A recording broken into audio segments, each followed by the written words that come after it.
Welcome to nation info hub with Ikram ul हक।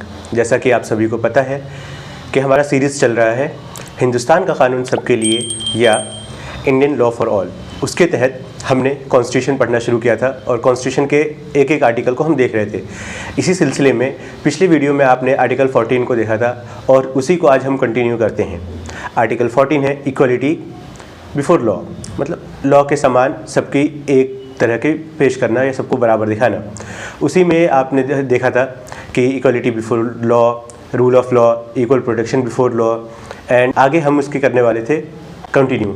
तो आज चलिए इस वीडियो में हम इसी चीज़ को कंटिन्यू करते हैं। हमने इस बात को भी समझ लिया था कि आर्टिकल 14 क्या है, उसकी डेफिनेशन क्या है, उसकी परिभाषा क्या है, उसमें क्या बोला गया।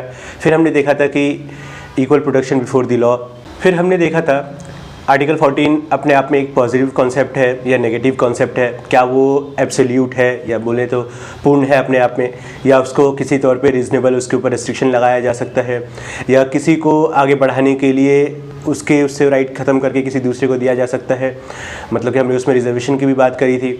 तो आज हमारे पास जो है आगे का है एक्सेस टू जस्टिस। तो अब आगे हम देखते हैं एक और केस की तरफ और उसमें हम जानेंगे कि इक्वलिटी का क्या मतलब है। इसमें है इक्वलिटी पॉजिटिव कंसेप्ट और इसमें जो केस है वो है ये है Basavaraj versus special land acquisition officer. इसको हम हिंदी में कहते हैं समानता एक सकारात्मक अवधारणा और ये हम केस स्टडी के ज़रिए से जानेंगे। बसवराज बनाम स्पेशल विशेष भूमि अधिग्रहण अधिकारी के केस में। ये जो केस है ये एक बहुत ही इंटरेस्टिंग केस है, मतलब बहुत ही रुचि रखने वाले केस है, क्योंकि इस केस में वो ये था कि जो अपील करता है बसवराज, उनकी ज़मीन को एक्वायर करना था और एक्वायर करने के लिए जब स्पेशल लैंड एक्विजिशन ऑफिसर आया तो उन्होंने उस चीज़ को रोकने के लिए कहा। फिर उसके बाद हुआ ये कि जब उनका लैंड एक्वायर करने लगे, सबसे पहले वो गए कर्नाटका हाई कोर्ट में, जहाँ पे उन्होंने अपील किया इस चीज़ के अगेंस्ट में। और सारी चीज़ होने के बाद जो उन्होंने रीज़न दिया था वो उनके देर होने के, मतलब लेट होने का रीज़न दिया, तो उसके इस पे कर्नाटका हाई कोर्ट ने उनके अगेंस्ट में फैसला दिया। तो वो इस चीज़ से नाखुश होकर उन्होंने अपना जताया कि भाई वो इस जजमेंट से खुश नहीं है और उसके बाद वो गए सुप्रीम कोर्ट में। सुप्रीम कोर्ट में जाने के बाद उन्होंने सेम वही दलील दिया कि किसी कारणवश किसी रीज़न से वो जल्दी नहीं कर पाए और उनकी देरी हुई। इस चीज़ पे हम सभी जानते हैं कि आर्टिकल 14 जो है कोर्ट को जुडिशियल रिव्यू का ऑप्शन देती है, वो ऑर्डर को रिव्यू कर सकती है किसी भी कोर्ट के। तो इसी चीज़ के अगेंस्ट उन्होंने अपील किया था, लेकिन वहाँ पे अपने आप को सही तरीके से नहीं पेश करने की वजह से सुप्रीम कोर्ट ने भी उनके केस को वहाँ पे खारिज कर दिया और यहाँ पे जो जीत हुई वो स्पेशल लैंड एक्विजिशन ऑफिसर की हुई। इस बात से हम लोग को ये पता चलता है कि इक्वलिटी जो है अपने आप में एक तौर पे पॉजिटिव कॉन्सेप्ट भी है, उसके नेगेटिव एस्पेक्ट्स भी हैं, लेकिन वो पॉजिटिविटी की तरफ भी जाता है। वो ऐसा नहीं है कि अगर किसी कोर्ट ने एक डिसीजन दे दिया तो उसके अगेंस्ट हम री अपील नहीं कर सकते हैं, हम कर सकते हैं। अगर आप खुश नहीं हैं हाई कोर्ट के उससे ऑर्डर से और आप उसको चाहते हैं कि री अपील करें, दोबारा उसके ऊपर जांच हो, सब चीज़ हो, तो आप सुप्रीम कोर्ट में भी जाकर उसके लिए केस लड़ सकते हैं, अपने केस को वहाँ प्रेजेंट कर सकते हैं और उसके लिए लड़ सकते हैं। अब जो नेक्स्ट चीज़ है या नेक्स्ट टॉपिक जो है हमारे इसमें आर्टिकल 14 के उसमें, वो है एक्सेस टू जस्टिस, न्याय तक पहुँच।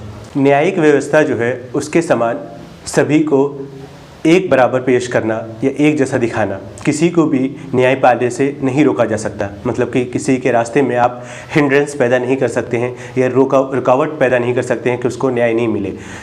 साथ ही साथ इसमें यह भी है कि एक्सेस टू जस्टिस का मतलब ये है कि नीचे से नीचे तबके के इंसान को या ऊंचे से ऊंचे तबके के इंसान को उसके न्याय तक पहुंचने में, उसके जस्टिस लेने में किसी तरह की रुकावट नहीं होनी चाहिए। उसके बाद उसमें ये आता है कि हर इंसान को इंडिया के कॉन्स्टिट्यूशन ने कुछ फंडामेंटल राइट्स दिए हैं, कुछ स्पेशल राइट्स दिए हुए हैं, कुछ मूल अधिकार दिया गया है जिसको कोई भी नहीं छीन सकता। अगर वो उससे छीना गया उससे तो वो सीधे कोर्ट में जाकर उसके लिए डिमांड कर सकता है। और यही है एक्सेस टू जस्टिस का मतलब। एक्सेस टू जस्टिस का एक मतलब और ये भी है कि हर इंसान को, हर व्यक्ति को न्यायालय तक जाने का अधिकार है। उसके पास ये राइट है कि वो कोर्ट में अपने आप को प्रेजेंट कर सके और उससे रिलेटेड अपने राइट्स को मांग सके, या उसके अगेंस्ट अगर कुछ हुआ है तो उसके खिलाफ वो अर्जी कर सके या अपील कर सके। ये है एक्सेस टू जस्टिस। साथ ही साथ न्याय तक पहुंचने का एक मेन मकसद ये भी है कि जो भी व्यक्ति, जो भी इंसान गरीब है या उसके पास समझ नहीं है कि वो कानून के अपने आप को कैसे कानून तक पहुँचे या कोर्ट तक वो कैसे पहुँचे, न्यायालय तक कैसे पहुँचे, तो यहाँ पर एक बहुत अहम और बहुत ज़रूरी चीज़ वो ये है कि सरकार वहाँ पे उनके लिए मदद प्रदान करे या उनकी हेल्प करे। अब सरकार कैसे हेल्प कर सकती है? अब कोई इंसान इतना गरीब है कि वो एक वकील को नहीं कर सकता है प्रेजेंट, अपने लिए वकील को नहीं ला सकता है, तो सरकार का ये काम है कि वहाँ उसको वकील प्रदान करे। वकील उसको ला कर देखिए ये आपके लिए वकील है और ये आपका केस लड़ेगा। और हम लोग को एक बहुत ही ज़रूरी चीज़ ये है कि न्यायिक व्यवस्था जो है, जो जुडिशियल सिस्टम है, उसके लिए हम लोग को जागरूकता पैदा करना पड़ेगा। जब तक हम लोग जागरूकता पैदा नहीं करेंगे तब तक कुछ नहीं होगा।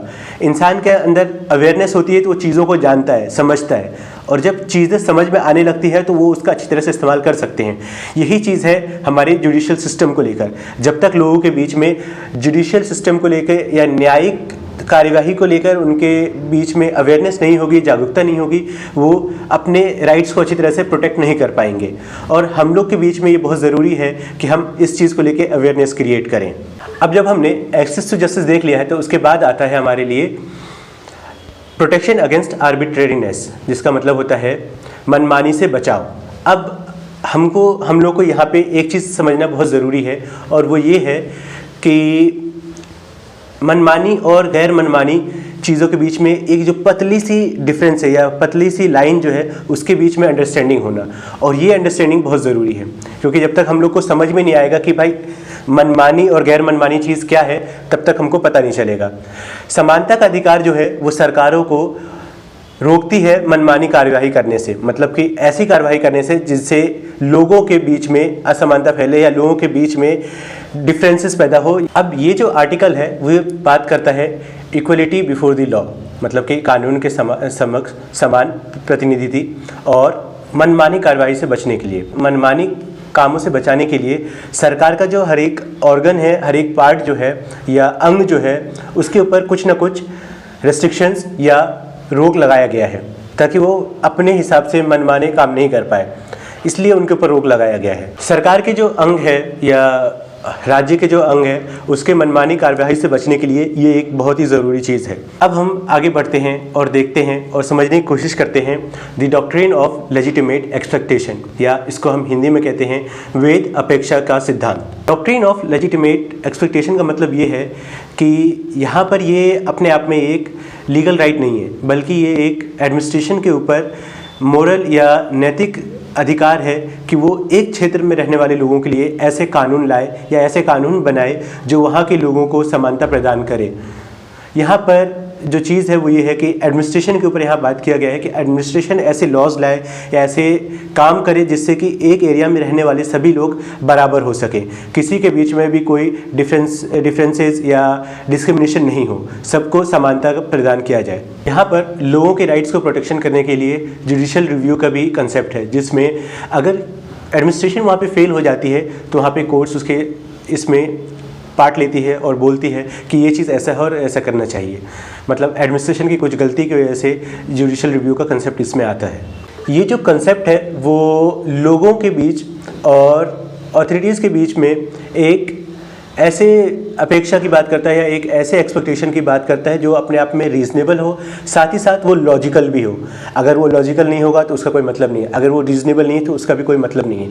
तो मतलब यहाँ पे ये है कि जब तक लोग किसी चीज़ के लिए डिमांड कर रहे हैं जो उनके लिए लॉजिकल है और वो रीज़नेबल भी है, तो यहाँ पे ये एक पुल के तौर पे काम करता है। इसीलिए हम इसको कहते हैं लेजिटिमेट एक्सपेक्टेशन या वैध अपेक्षाएँ।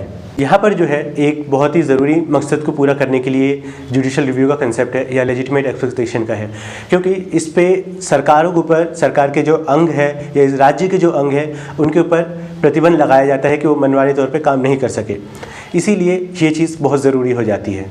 तो अब हम आगे समझते हैं constitutional validity of special courts या विशेष न्यायालयों का संवैधानिक वैधता। अब हम आपको पहले भी बता चुके हैं कि इक्वलिटी बिफोर लॉ जो है अपने आप में एब्सोल्यूट नहीं है, वो अपने आप में पूर्ण नहीं है। तो इसी के चलते कुछ एक्सेप्शंस भी हैं, और वो एक्सेप्शंस आता है आर्टिकल 246 क्लॉज 2 में। हम आपको आसान लैंग्वेज में बस समझा देते हैं कि आर्टिकल 246 क्लॉज 2 क्या कहता है।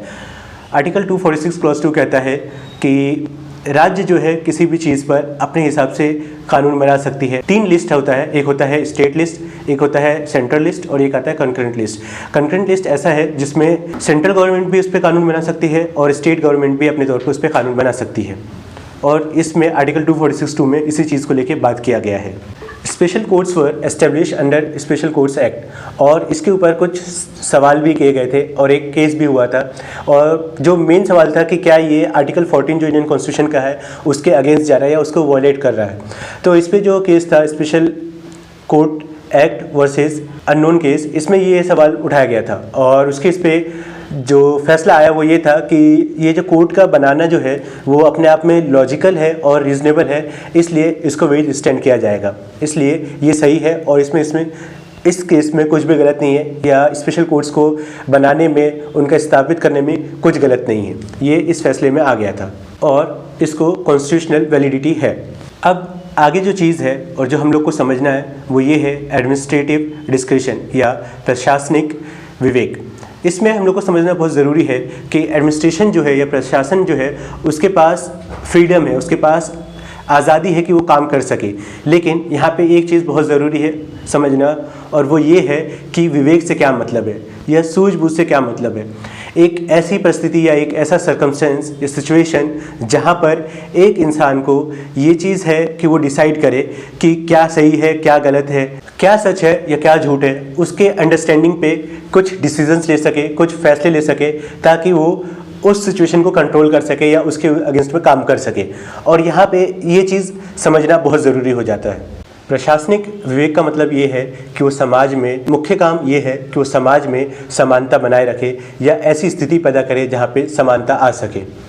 और ये बहुत ज़रूरी कंसेप्ट हो जाता है समाज के लिए, क्योंकि समाज में हर वक्त किसी न किसी तरीके की असमानता बनी रहती है या डिस्क्रिमिनेशन रहता है, और उस डिस्क्रिमिनेशन से फाइट करने के लिए एडमिनिस्ट्रेशन का एक अहम रोल हो जाता है। अब आगे जो है वो ये है रीजनेबल क्लासिफिकेशन टेस्ट, या इसको हम कहते हैं उचित वर्गीकरण परीक्षण। इसमें एक बहुत ही ज़रूरी केस है और वो केस है रामकृष्ण डालमिया वर्सेस जस्टिस तेंदुलकर। इस केस में हुआ ये था कि सुप्रीम कोर्ट ने एक बात किया था, वो था कि इक्वलिटी बिफोर लॉ जो है वो क्या है और क्या नहीं है। और इसी चीज़ में एक बहुत ही इम्पॉर्टेंट चीज़ जो आई थी वो था कि स्टेट जो है जो काम कर रही है वो लीगल है या कॉन्स्टिट्यूशनली वैलिड है या नहीं है, इसके ऊपर बात किया गया था। और इसी केस से निकल कर आया था रीजनेबल क्लासिफिकेशन टेस्ट, जहाँ पर इस बात पे गौर किया गया था कि सरकार के कामों के ऊपर चेक किया जा सके, या सरकार अगर चाहे या राज्य चाहे तो किसी केस को डिस्कस करने के लिए, किसी केस को जांच करने के लिए एक स्पेशल कमीशन को भी बैठा सकती है। सुप्रीम कोर्ट ने इसमें एक फैसला दिया और वो ये था कि लोकतांत्रिक तौर पे जो सरकारें काम कर रही हैं या जिस तरीके से भी उनका वो चल रहा है या जो फैसला लेके आ रही है, और यहाँ पे समानता से क्या मतलब है। तो सुप्रीम कोर्ट ने यहाँ पे बोला कि समानता से यहाँ मतलब है सामाजिक समानता और आर्थिक समानता, क्योंकि ये बहुत ज़रूरी है एक वर्ग के लोगों को उठाने के लिए या समाज को ऊपर बढ़ाने के लिए या आगे तरक्की की ओर ले जाने के लिए। अब नेक्स्ट कंसेप्ट जो आता है हमारे इसमें वो ये है नो इक्वलिटी इन इलीगैलिटी, अवैधता में समानता नहीं, ये बात है। और इसको समझना हम लोग धीरे धीरे कोशिश करते हैं और आसानी से समझने की कोशिश करते हैं।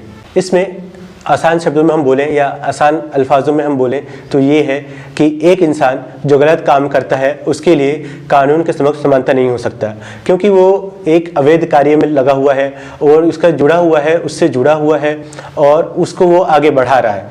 तो वो इस बात को नहीं कह सकता कोर्ट में जाके कि समानता का अधिकार है मेरे पास या कानून के समक्ष समानता का अधिकार है, वो इसके लिए बिल्कुल नहीं होगा। और इसके लिए हम एक इंटरेस्टिंग केस जानते हैं, वो ये है बलीराम प्रसाद वर्सेस स्टेट ऑफ बिहार। इस केस में पटना हाईकोर्ट ने साफ साफ बोला कि एक व्यक्ति जो गलत काम कर रहा है या अवैध कार्य कर रहा है वो अपने आप में क्रिमिनल है या दोषी है और उसके लिए कोई प्रोटेक्शन नहीं है, और उसको उस चीज़ की क्षतिपूर्ति या उसके लिए और उसको अपने इस इलीगल एक्ट के लिए या इलीगल या अवैध काम के लिए कंपनसेट करना पड़ेगा या क्षतिपूर्ति करनी पड़ेगी। तो ये था हमारा आर्टिकल 14। हमने इसमें देखा कि इक्वलिटी बिफोर लॉ का है, इक्वल प्रोटेक्शन बिफोर लॉ क्या है, एक्सेस टू जस्टिस क्या है, नो इलीगैलिटी इनलीगैलिटी वो भी समझा हमने। साथ में हमने देखा कि सरकार जो है या कॉन्स्टिट्यूशन जो है हमारे देश के नागरिकों को कुछ मौलिक अधिकार देती है, उसका प्रोटेक्शन करता है, और उसके अगेंस्ट कोई जाता है तो उसके लिए आपको ऑप्शन भी देता है कि आप कोर्ट में जाकर उसको प्रेजेंट कर सके। ये आर्टिकल 14 था, ईजी और आसान भाषा में। अगर आपको हमारा ये वीडियो अच्छा लगा है तो please like, subscribe and share. और हमारे लिए कोई सजेशन है या हम इस चीज़ को और कैसे बेहतर बना सकते हैं, उसके लिए आप हमें कमेंट सेक्शन में लिखकर बता सकते हैं। Thank you for watching nation info hub team NIH।